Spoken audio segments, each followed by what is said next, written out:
like to begin. Oops. We call that the Zoom Collect. The Zoom Collect.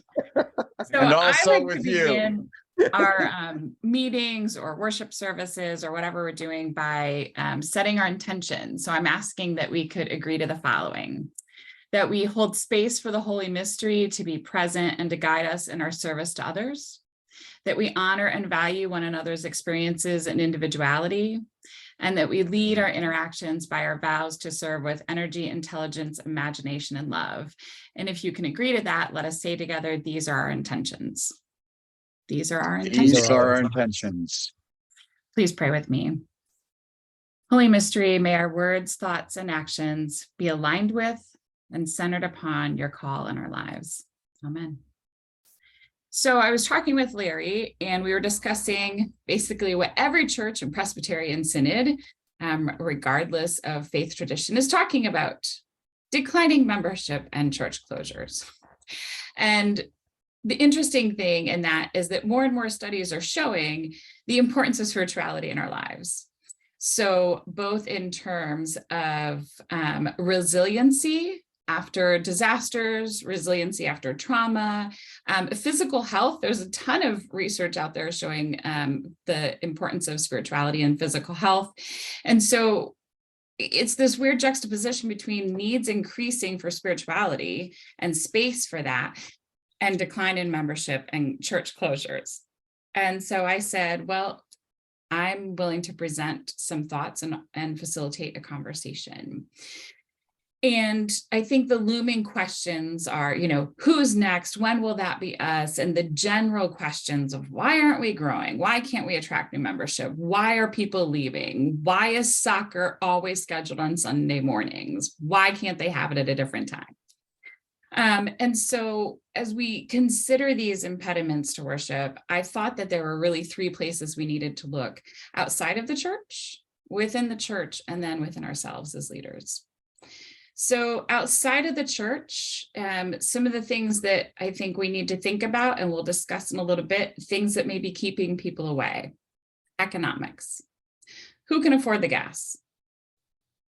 And we can say, well, people could walk, but we don't all live in those spaces where people can walk or there's public transportation. So who can afford the gas? Also, who works on Sundays?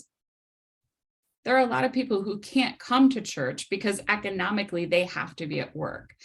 So I think one of the things is economics. Second of all, are issues of racial barriers and impediments.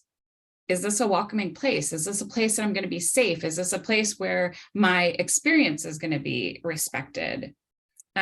Stress. Can I show up grumpy at church? Can I come to church absolutely just bringing my craptastic week? Trauma. Is this a place I can come and cry? Is this a place I can come and leave if the sermon or something gets to me? Or are people going to be like, oh, she's the crazy one, or he's the crazy one? And children. My kids are too noisy for worship. Will I be judged a bad parent if I don't do things correctly? How am I going to, oh my gosh, they dropped Cheerios on the new carpeting. What's going to happen? So these are some of the things outside of the church that we don't have control over, but that we can address.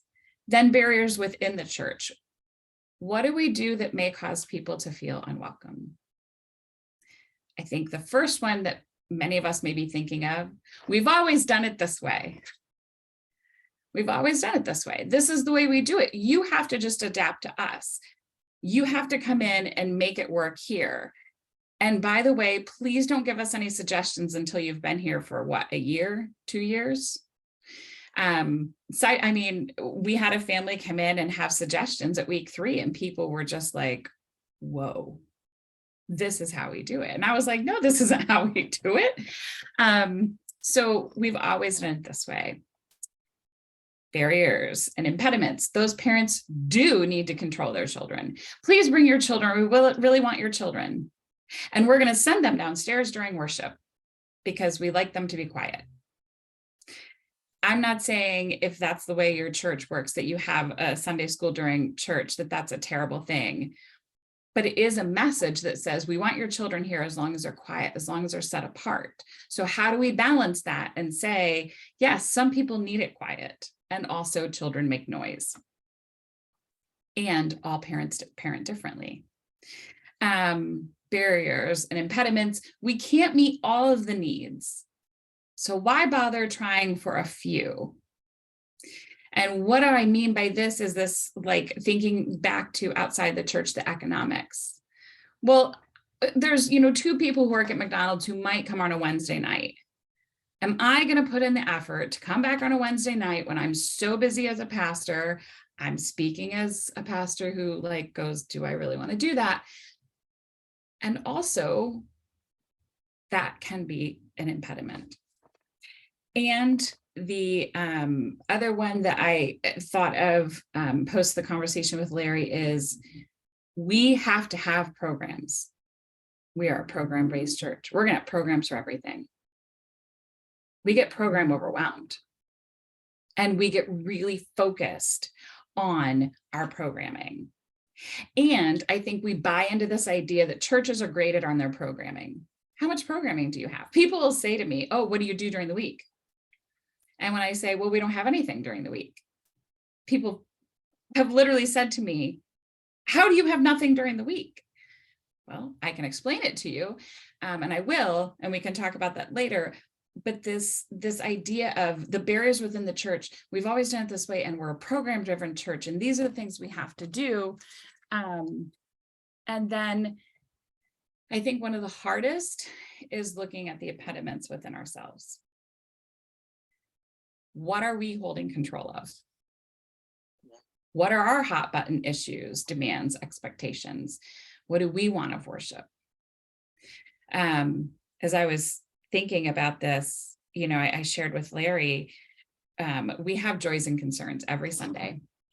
And I will tell you that the majority of joys and concerns come from those who are under 17. And Harper, who I adore, has no less than 2 joys and concerns every Sunday, and usually about 4. And I'm pretty low church. Yeah, everybody should talk. A couple of Sundays ago, she had gotten to the 4th joy and concern. And this one was about getting to see her new friend's house. And she was really excited. And in my head, I'm thinking, I need you to stop talking because we need to get to the prayer. We need to get to the important part. We need to talk about, I need to pray. We've got stuff to do. People are looking at the clock.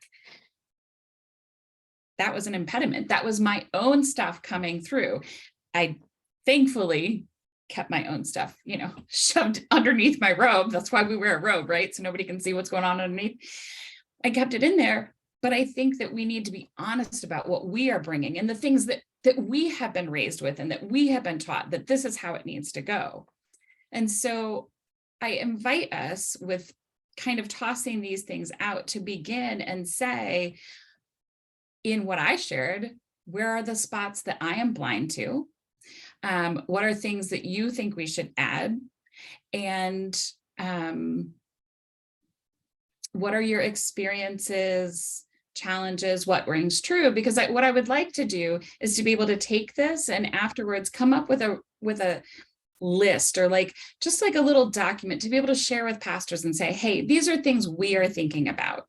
This is something we talked about at a Tuesday group. It may go straight in the special filing cabinet called the shredder, and it may generate a conversation that you want to bring back to your session or even within yourself. But I think that we can't really be faithful about our concerns if we're not faithful about the barriers and the things that are keeping us from being able to live into this faith and to address these concerns in ways that isn't just the lamenting of, why are these things happening? Why are churches closing? Why are people not coming to worship? So we can start at any point. Feel free to just toss out ideas, barriers outside the church, within, and within ourselves. Any of this ringing true? Yes. And I'll take notes so that so I can share with everybody.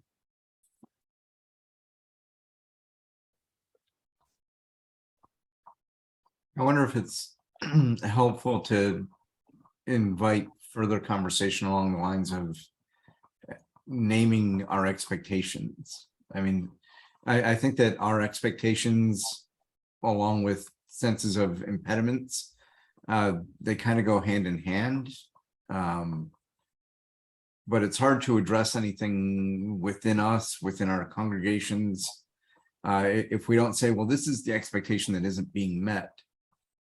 Now that we've named it, maybe we can address whether that expectation needs to shift, whether it needs to be reworked, whether it needs to be dropped altogether.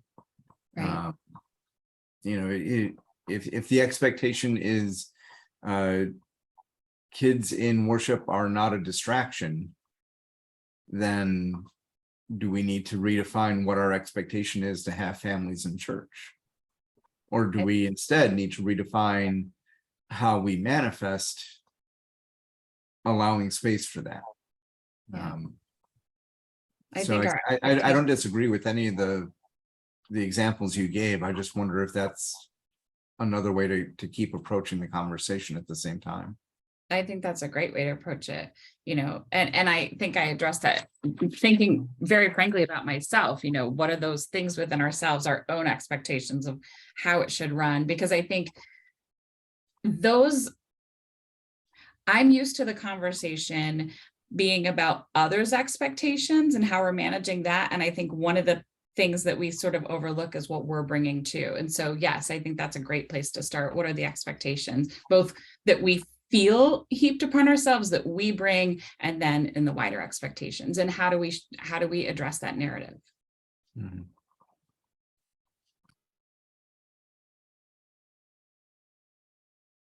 Tamara, I resonated with just about everything you said. A couple of things, a couple of things you said sparked, I guess, questions and that I've kind of wrestled with. One is the whole program church expectation. And I'm wondering if it's helpful to see that historically, because it seems to me that the expectation of mainline congregations in their heyday, in their ascendancy, think 1940s through maybe mid to late 1960s, was that the denomination kind of defined what a typical worship experience and educational experience would be for quote a successful unquote church, which was a church of a certain size, might be typified as a suburban church. And part of the way in which a church knew that it had made it was that it had programs and maybe had multiple staff. And I wonder if for especially some of our congregants who were formed at those moments in history, if that is not the predominant image of what it means to be a successful congregation.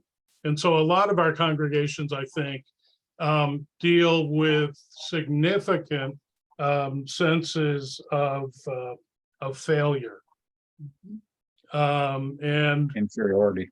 And we're Yeah. We're trying to capture this elusive image of the past, and we're probably doing that in all sorts of other ways as well. But this is what it means to be a good, successful church. So that's one of the thoughts that your reflection triggered for me. The other goes to how we make church and worship on one hand accessible, and on the other hand, it seems to me that there's an educational function that we truly want to be open and welcoming. And we really want to tear down those barriers of class and race and how you look and, what your life experiences have been, and to create a place of safety and welcome. On the other hand, it seems to me that part of what we do as the church is to introduce people to a story, our biblical story. There's a denominational story as well. I think, why do Presbyterians have a prayer of confession every Sunday, and we worship in the way in which we do? For a while, I was an Anglo-Catholic Episcopalian at an earlier point in my life. And part of being an Anglo-Catholic Episcopalian for me was I had to learn, the rites and the ritual and the significance and why we did what we did. And especially for folks who come into a space that may have stained glass windows and they've never really seen stained glass, and the music's played on an organ, and where else in your life do you hear a pipe organ? It can be a very unfamiliar and maybe even scary place. How do we begin to kind of unpack the experience and introduce them to it? If I go to a high-end restaurant, the waiter, part of their job is to introduce the cuisine. This is what you're going to be eating. This is how it's prepared. And they make the experience more accessible. I wonder how we might make the experience of church more accessible. So as you can see, you triggered all sorts of thoughts for me. I appreciate that.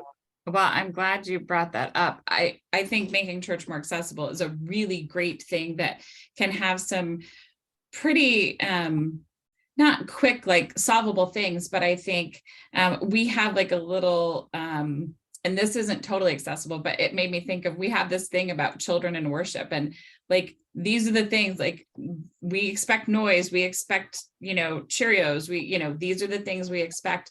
You are welcome here. And so, yes, I think there's a way to do that. I wanted to get back to something you said, though, about the failure and that feeling of failure, because I do think it's a predominant feeling for a lot of people. And it's really difficult to rewrite a narrative. And I was talking with Jason a while ago about, we both have an interest in trauma-informed care, and people who have been traumatized carry a narrative that they have been taught that needs to be rewritten. And I'm not saying that church is traumatic, but what I'm saying is that we have this narrative that we have been given, and we have to do the work of rewriting that narrative. And it's something that I think we don't do a good job of just in life in general. I mean, the narrative that all of us had 20 years ago is probably radically different than the narrative we have now, just in our own bodies. And we don't acknowledge that because we're like, well, I've just grown, I've just evolved, I'm just not the same person, I'm not out every Friday night. I never was, but something like that. But we don't do a good job of rewriting the narrative within our churches and holding space for that. And so this idea of failure can overwhelm us, as opposed to saying, okay, that narrative was there, and our narrative now is we're in a different place, and we're going to throw spaghetti at the walls, and we're going to see what sticks. And I loved what Larry said. I'm going to put you on the spot about failure. Something about failure and success. It was a great quote. Well, we attempt to do things and they don't work out, so we've successfully found something that didn't work. Exactly. We've successfully found something that didn't work. So I really love that he said that the other day. So I think that having space to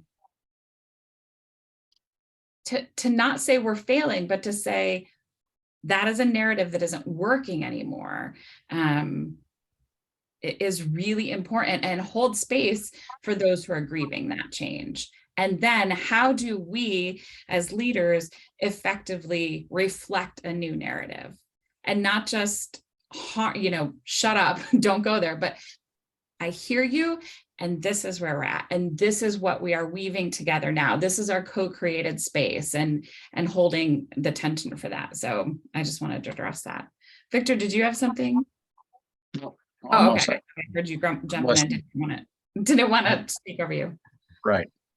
I hear all that, and I keep going back to Nehemiah. And I've been in Nehemiah for a little while now in my own headspace, thinking about my growing up church that was celebrating 200 years a few weeks ago. But Nehemiah and Ezra, the people of God, have come back from exile and discovered a ruined, destroyed Jerusalem, and they're rebuilding it. And after the rebuilding, they're gathered and they're reading from the scriptures.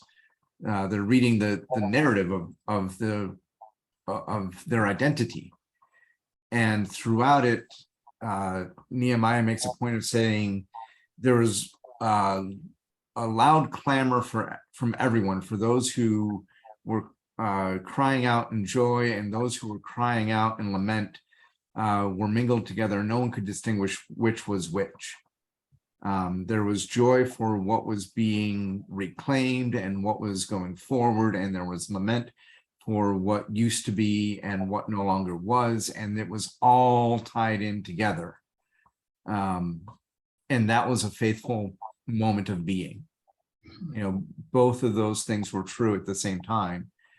How often do we get caught in the, and maybe we're being very inward focused at the moment, but how often do we get caught in our cries of lament over what was and what no longer is are outweighing the potential cries of rejoicing to look at what is and what will be coming.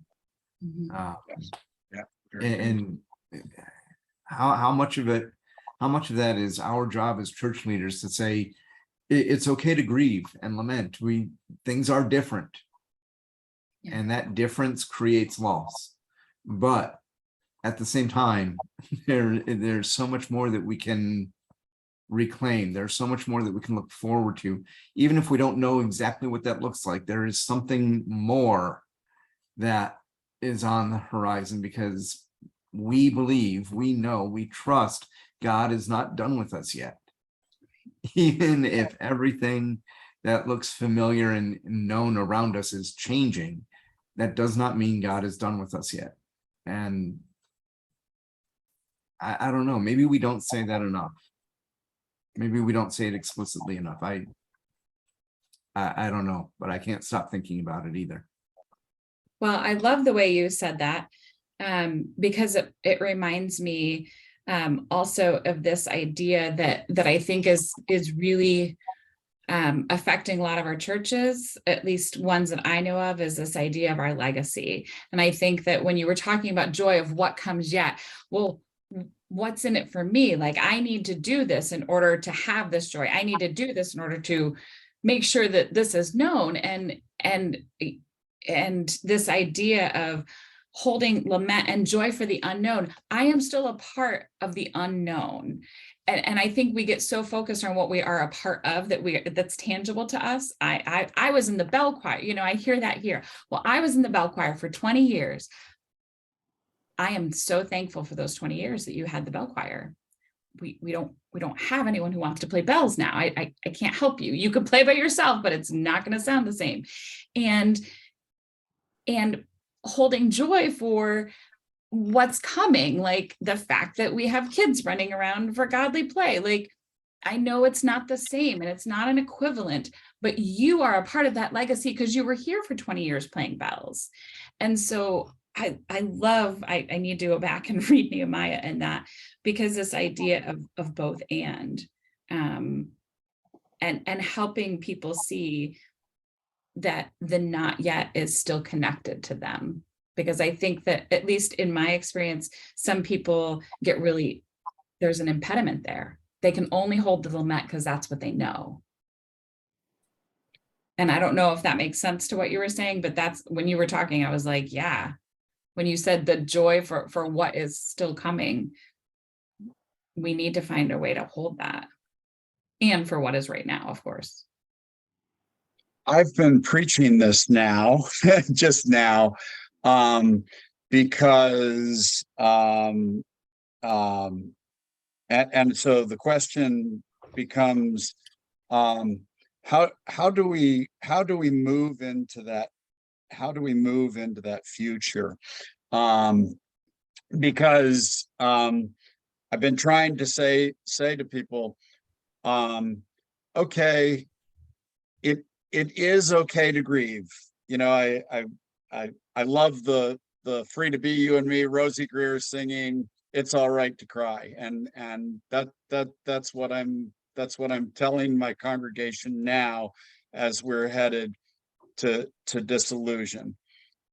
And then another piece, kind of like the last line, is, but even though we're closing the doors, God isn't through with you, like you were saying. And so how do we how do we move there, and what does worship moving there look like? Those are big questions. And also, as both of you, as you were talking, Victor, and as I'm digesting this thread of the conversation, what does joy look like? Because what joy looks like in 2022 is not what joy looked like to me in 2018.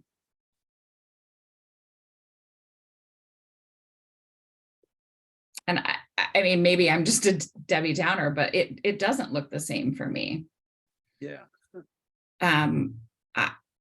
My joy is coming from very different places. And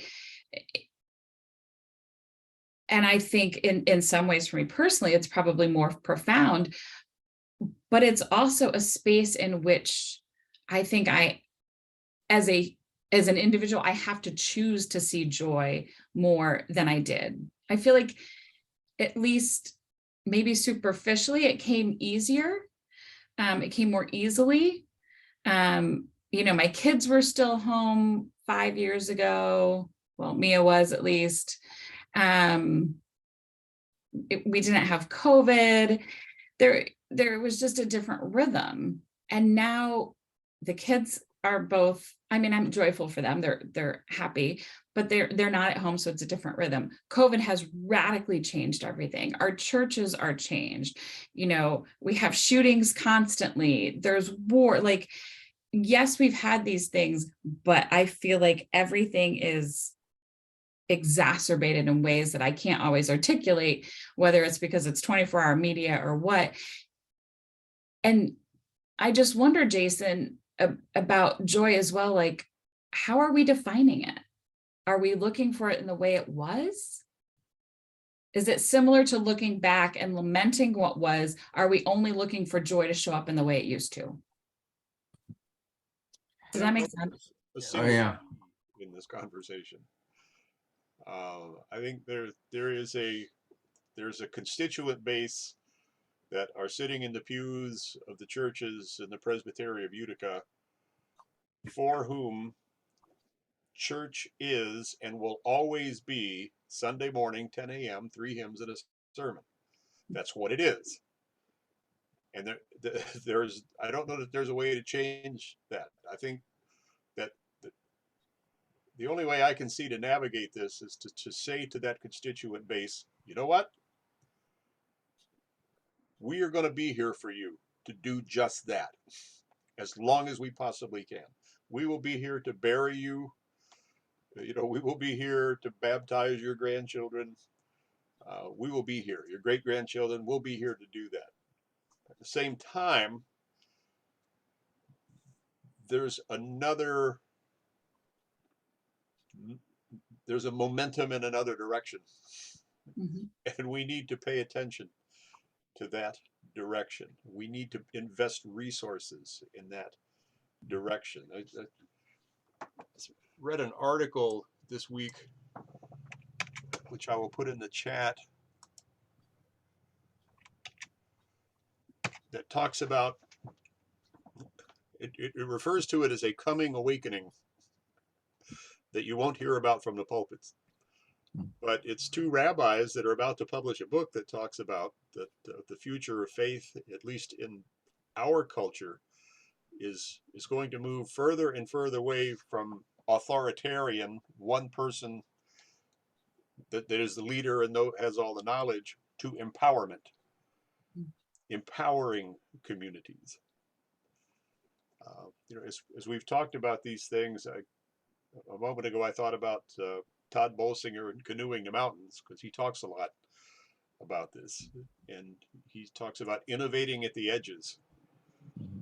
So we find experiments on the outside of the center where we choose to do our thinking and our trying and our failing. So he also makes an interesting, he quotes Ron Heifetz in that book, that he says, leadership is the art of disappointing your followers at a rate they can tolerate. Mhm. And in some ways, I think that's very true in this setting.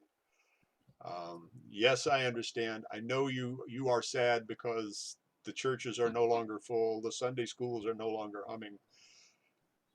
We mourn with you there, but that day is gone. It's just simply gone, and we have to move closer to what's next. Larry, I wonder institutionally how you both care for those who are mourning a past, and how you also have a very different kind of energy to respond to the needs at the margins. And being a good Baptist, of course, a Bible verse comes to mind. And I, Jesus' whole comment about not trying to put new wine into old wineskins, I do wonder if for denominations and presbyteries and synods and the like, if part of the challenge is to support existing congregations at whatever point they are in their life cycle, but also to be planting the seeds of the new thing that's waiting to be born, to mix a metaphor. I think, oh, go ahead, Jason.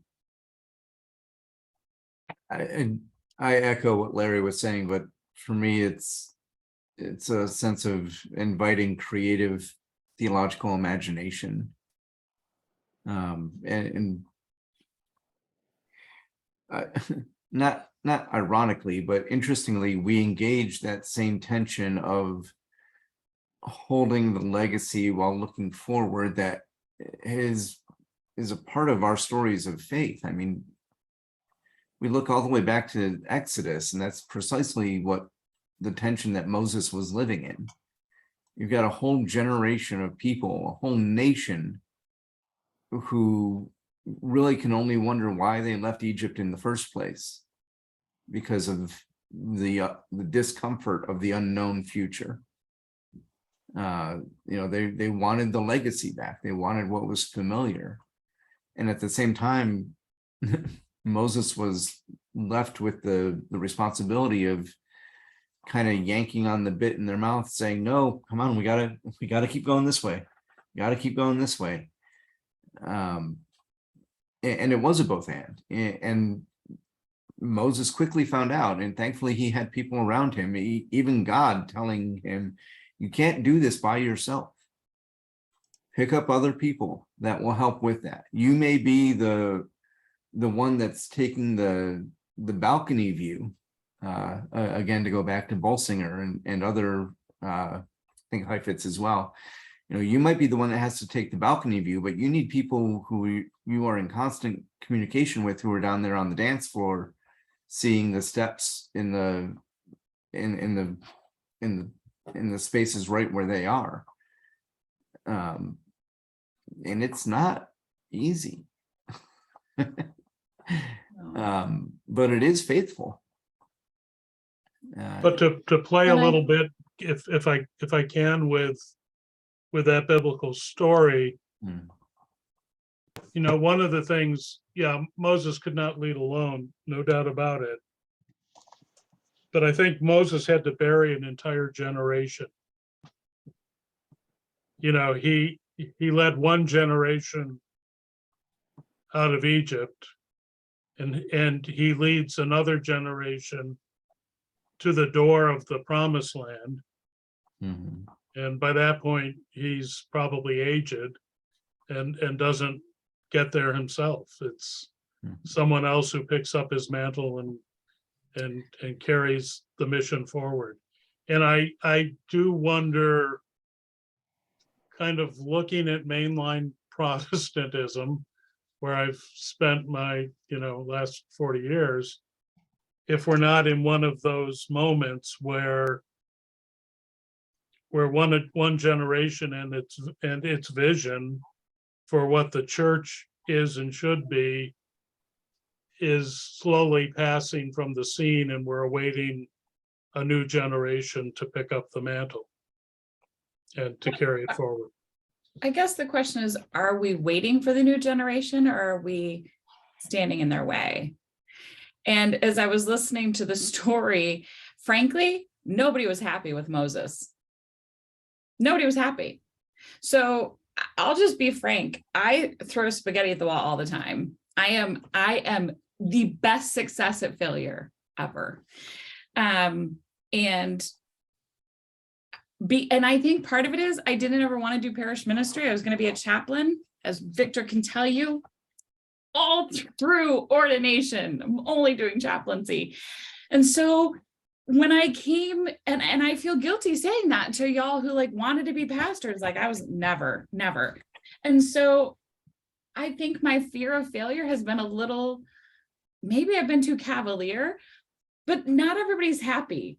And I feel like that's okay. And I also know I'm in a really unique position in my church.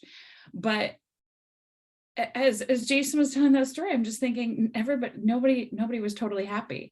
So from September through May, through the second week of June, we have traditional service. And it's in the sanctuary. And most Sundays it's traditional. Right now we're doing this Feminine Divine Project, and I've got everybody painting and writing and doing stuff and on a Sunday.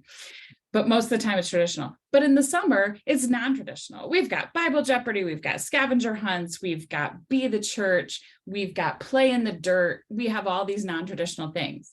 I have people who won't come in the summer and tell me, well, I'll be back when it's church.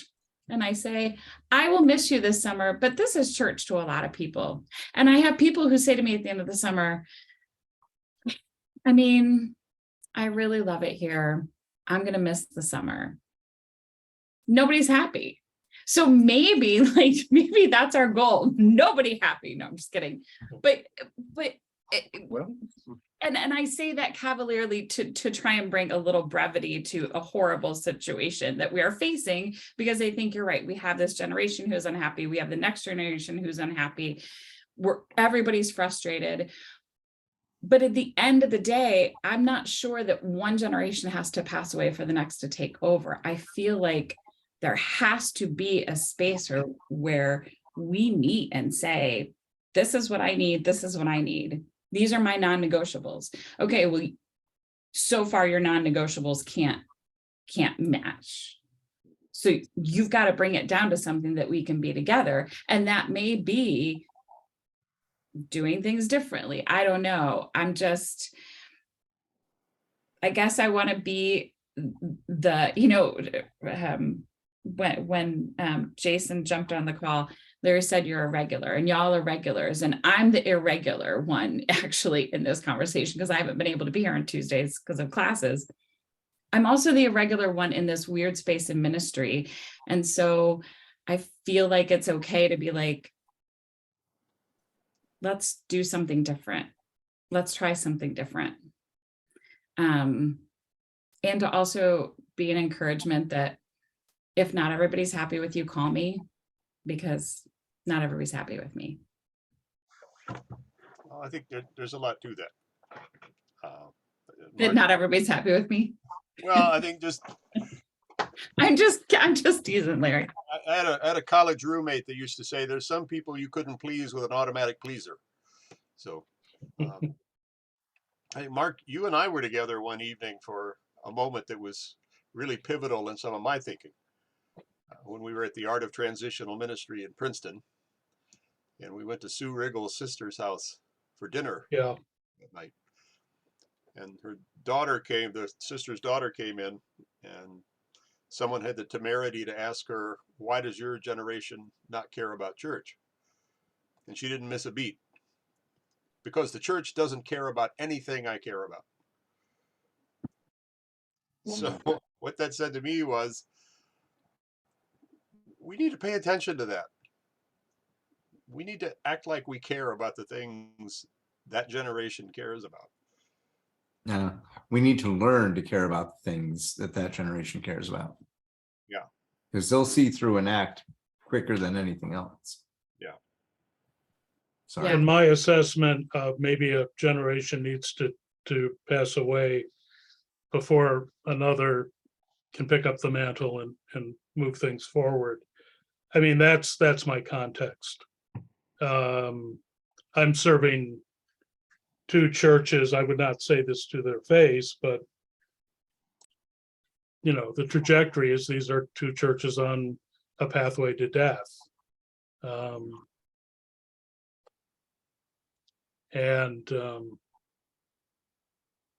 I think I'm at a point.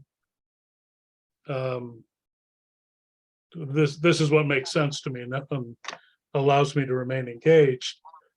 Is that death is part of life, and I don't see death as necessarily being failure. But and for some reason, I of all people seem to be called to be ministering to these two congregations. So, who And Mark, struggles with my own issues around mortality and death. And Mark, please know that my brevity was not in any way, I was not trying to minimize your experience. Oh, I didn't hear that, but I thought I needed because it's kind of it's a bit of a stark assessment, and I just needed to say a word about where that came from. And Mark, It's where I live, Mark. I Yeah. get you. I but hear that's you. an honest assessment. I mean, the Yeah. reality is most churches have it, from what I know of the four churches here, and Jason, correct me because it's been a little bit. Most of your churches are over the age of 60. Is that fair? Jason's might not be. At one of the churches I serve, I think, the youngest person there on a Sunday, and I'm retirement age. And at the other, there are a few people younger than I, but it definitely trends in that direction. Yeah, and that's the reality of what we're facing. And we do not see a child, a teen, anyone in their 20s, 30s, 40s, 50s, most Sundays. You know, I mean, it's, well, 50s in the one church, but yeah, so. Which is why I think part of the conversation about the impediments is also reminding people, as Jason was talking about, the joy and lament. The joy may not come in the way you want it to in your lifetime, but your legacy and what you are doing here matters. Whether the church closes or not, there's still a legacy. There are still hundreds and thousands of people, maybe, I don't know numbers, so I'm just using, but hundreds and thousands of people whose lives were changed, who had a space. And those people who were connected to that church, just imagine the ripple effect. If this was their safe space, if they were able to go and love others, how many hundreds of lives did they touch in their lifetime? And I think being able to say that death is not the end, and also how do we then be a part of a new thing that's happening? I think is a really big question. And I think that it is an impediment. It is a barrier to worship when we are so focused on the death and the dying. There should be space for that, Mark. But when we're so focused on that, that we can't see that it's not all dead. It's just going to be very different for a lot of reasons.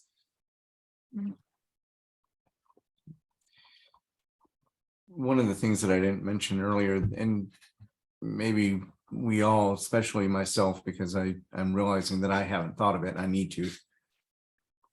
The recognition and the verbalizing of the reality of the Spirit of God at work, whether it be in ways that we can see and point to, or ways that are mysterious and unknown to us. You know, and I guess I'm going back even to my own example, and in part continuing the conversation with Mark. Yeah, Moses led one generation out of Egypt and another generation into, or at least up to the threshold of the promised land. But that I don't know that that was Moses's plan from the get-go. It's not like he went and said, all right, I'm going to lead these people out and we're going to wander around until this generation is done and the next generation is ready. No, Moses just said, God has sent me. I don't know exactly what I'm doing other than God has sent me, and we shall go together because that's what I'm told we are going to do. And he thought it would be like COVID, and in 3 months they'd be there. It'll be over. We'll be it there. almost was. That's right. Yeah, Yeah, but the sense that we can look for and we can lift up and we can point at, but we can't necessarily predict or define where the Spirit of God is going to lead us from one day to the next. And yeah, that might mean that a generation in the church dies out before another generation takes place. It might mean that the next generation is being raised up alongside the current generation. It might mean something altogether different. But, you know, now to jump to the Psalms, where do we place our trust? Where does our hope come from? The Psalms pretty quickly point us back to God each and every time. And I don't know what that's going to look like, which is not a great answer for any organization or body of people that is anxiety ridden at any given time. But what a faithful way to be. Exactly. I want to be mindful of our time. I know y'all try to end pretty at 3, right, Larry? 2:30. Well, we 2:30, but it hardly ever ends up that way. So this is good. Okay, I'm so sorry. This is So our- I want this to be is why mindful we're of our here, time. to have these kind of conversations. So, I wanted to lift up 2 things. One is briefly, candidly, I'm not Catholic. I know it's surprising. I'm Presbyterian. And one of the things they do in the Catholic Church is they have a lot of ceremonies for every single thing, right? I mean, every day there's a new thing that we celebrate or a new worship or something. There's something about our faith and our Presbyterian history that I think we forget is to have specific liturgical services for things. And maybe it's a totally outlandish idea, but I think that one of the things that I could do as I was listening to y'all talk is I should have a very specific little moment at the end of in that June and say, we are going to hold space and give thanks for the year of traditional service. And we're going to hold space that some of you are going to lament the summer and some of you are going to have joy for it. And then again in September, we are going to give thanks for the non-traditional service. And for those of you who are lamenting that it's back to normal, we hold space. And for those of you who are excited, I think that there's an intentionality that we can have within our own liturgy and within our own situation that we don't always take. I have somewhere on a bookshelf over there this book of occasional services, which cracks me up because I'm like, well, the only time I ever have to find it if we're commissioning a ruling elder to something or a teaching elder to something. But there's all these other things in there. There's like, there's all these things. So I encourage us, as we think about some of this, to find ways to incorporate it liturgically and to give air and life to it, to acknowledge where we're at, as Jason points out, the Nehemiah, the both and, the joy and lament. And then second, before we end, I just want to say, how can we pray for one another? So is there something that we can intentionally be praying for you? And something that I can intentionally pray for you over the next few weeks until I get to see you again?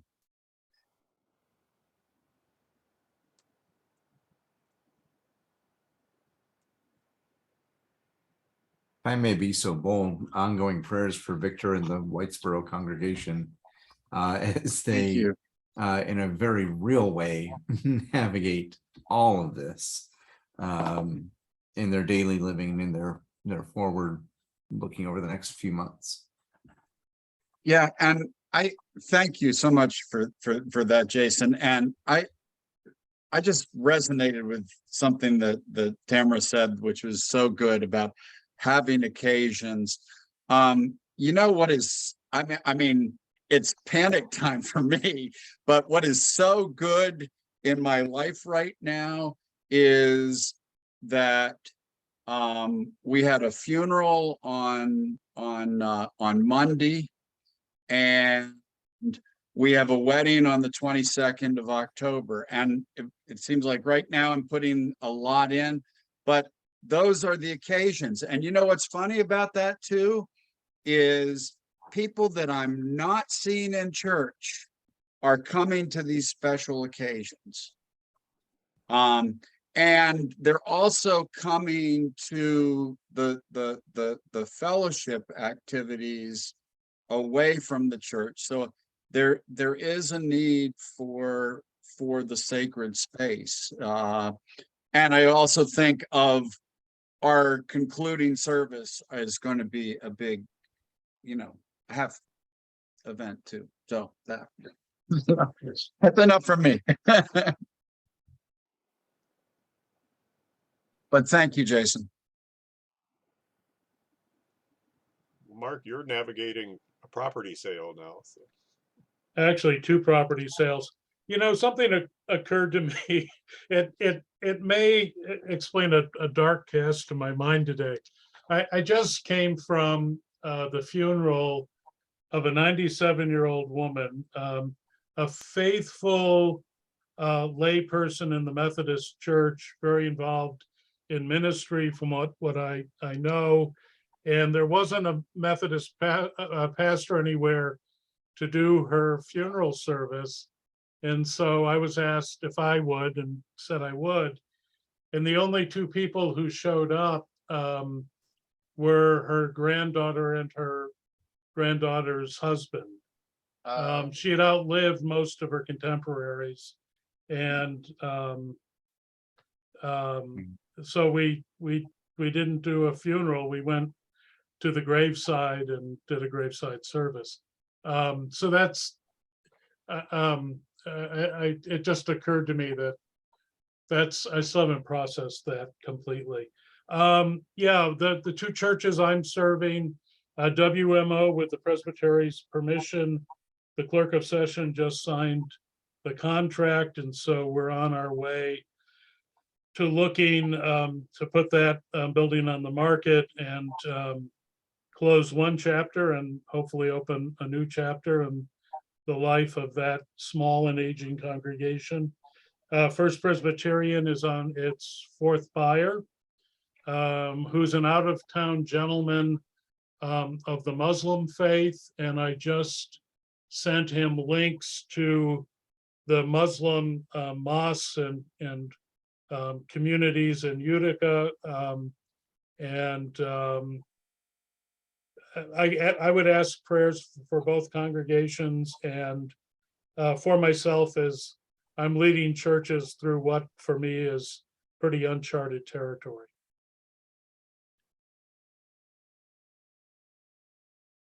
Jason, I'm going to speak for you. Jason has assumed the mantle of chair of Committee on Ministry. Good job. Yeah.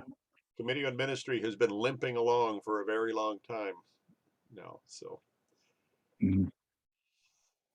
May I rule tyrannically, but with divine wisdom. Maybe minus the tyrannical part, but you know. May I rescind my self-nomination to be on COM? Nope. No, He you're was already ruling stop. tyrannically. Did you see that? No. We're not in an Thus official saith meeting. the There's no Jason. tyranny here.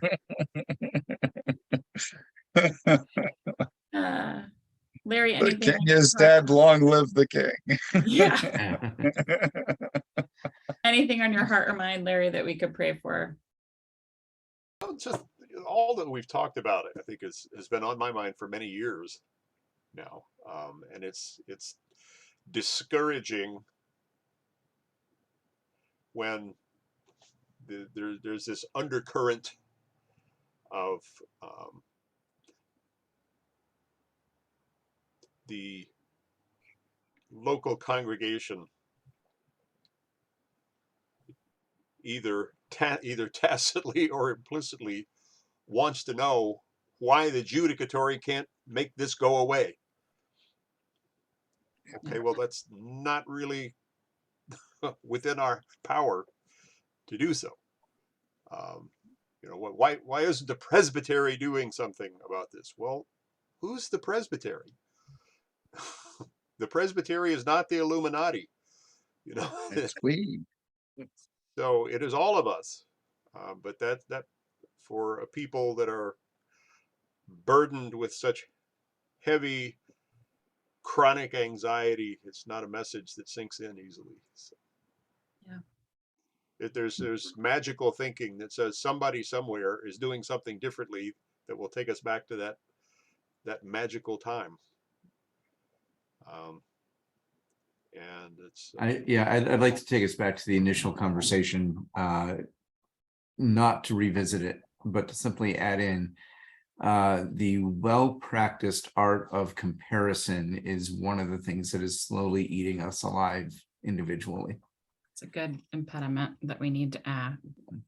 If I look over at Little Falls and see everything that's going on and the way that congregation and Tamara has taken it in a matter of years from 3 youth to 17 youth.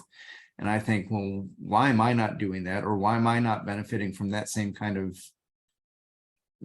of reality? All I'm doing is setting my own self up for failure along with the congregation with me, because I'm trying to be less than who I am and are called to be. That's really interesting because I can tell you so I'm starting my 7th year. So it took me 5.5 years to stop comparing myself to Cooperstown, because Cooperstown has everything. No, seriously, That's a beautiful there's thing. something every night. They have That's brilliant a beautiful people. thing. The congregation are filled with PhDs and masters, and you need a Princeton degree to preach there, and they have all of these river really glass cool, opera singers coming in there. I know they have opera singers and they have a choir and they have all this stuff, and I'm like, yep, I've got kids who are going to talk about Barbies for 10 minutes. And so, yeah, I constantly compare myself to other churches, and I'm like, gosh, I wish we were more like them. And that's one of the impediments that, again, we talk about it and we can say our churches do it, but we as pastors do it. And I think it affects us. So I'm just going to name my own feeling of inadequacy frequently to Cooperstown. Every time I get the newsletter, I'm like, oh my gosh, you guys are so cool. Tamara, I want to say it is nirvana. I mean, I worked at the Otesaga. It is nirvana down there. It is a pretty nice place. I don't know. I lived there and it was not. No, It's beautiful, but it wasn't the right fit for me as a human. But it is pretty nice, and they do. It's pretty nice, and they have a lake. If you all would hold us in prayer. So the 16th, we are having that Black Lives Matter Embrace Diversity picnic rally. We have been told by the state police we are targeted. people don't like us very much.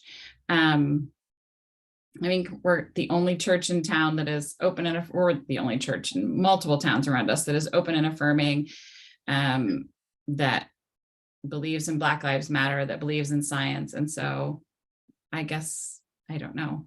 We don't make friends. We want to make friends. We want to be friendly, but we're not being very friendly, I guess, about these things, because I don't think that white lives do matter in the same way that they are preaching it. So if you could hold space for us for the 16th, it seems to be getting a little more intense as the hours pass. So, and by that, I mean intense within the community. I'm not concerned about the threats of violence. I think they're probably going to come and hold their signs or something. I'm not worried about violence. It's more this, it's hard for the congregation at times to recognize that they are alone in a big pond. And that's how it feels. It feels very alone. So, and let's pray. Holy Mystery, I am so grateful to have been able to spend time with colleagues, with friends who can speak openly and honestly of the challenges to leading your people, of the challenges within our own lives, to listening to you, to placing our hope within you, to our own challenges of hearing joy and lament at the same time. God, as we go forward from this place, may we let these ideas percolate within us. May we bring them to our meetings. May we bring them to our conversations. May they inspire us and help us know how to close chapters and open new ones, and how to help those lament and also push them and encourage them to move forward into new spaces with hope and trusting that the work they have done is not in vain, though it changes. God, we pray especially for Victor, as Whitesboro is finishing its time together and discerning what comes next. God, we pray for Mark and for Westminster Mariah Olivet and First Utica as they too transition from their buildings into what comes next. God, we put a lot of faith and trust in Jason as he begins to lead our COM and help us all discern, help us all know how to lead with energy, intelligence, imagination, and love, as the COM can come alongside us in these moments. That is a big job, and we are grateful for his willingness to serve. We're thankful for Larry, who continues to gather us in like a loving mother hen in the best way and pulls us in from the outskirts, brings us food, brings us water, and sends us away again to do your work. For all these things, we give you thanks, and we pray through Jesus, in whom we intend to live. Amen. I hope you have a wonderful week, and I am hopeful to be able to start coming on Tuesdays now that this will be the last class, and it will be really good to see all of you. Thank you, Tamara. Thank you so much for allowing me to be here. All right, friends, the Bye, Lord y'all. be with you. See y'all soon.